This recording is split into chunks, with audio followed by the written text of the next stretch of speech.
நான் கேட்கணும், பக்கத்துல பாண்டிச்சேரியில, கேரளாவுல, தெலங்கானாவுல, ஆந்திராவுல, அண்டை மாநிலங்கள்ல உலக அளவில் எங்கும் கல்வி தடை கிடையாது. அந்த அரசுகள் எல்லாம் கலப்படத்தை கட்டுப்படுத்துகின்ற பொழுது தமிழ்நாட்டில் மட்டும் எங்களால் கலப்படத்தை கட்டுப்படுத்த முடியவில்லை என்றால் தமிழ்நாடு அரசு ஆளுமை இல்லாத அரசா? ஆளுமை இல்லாமல் போனால் ஏன் ஆட்சி பொறுப்பில் இருக்க வேண்டும்? எதற்கு உங்களுக்கு அந்த முதலமைச்சர் பதவி? இறங்குகள் கீழே அந்த கலப்படத்தை கட்டுப்படுத்தக்கூடிய ஆளுமை வல்லமை கொண்டவர்கள் அந்த ஆட்சி பொறுப்பிலே அமரட்டும். இதற்கு என்ன பதில்?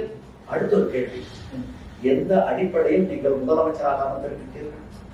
Under what authority you are holding such an office as a chief minister of Tamil Nadu? Exact question.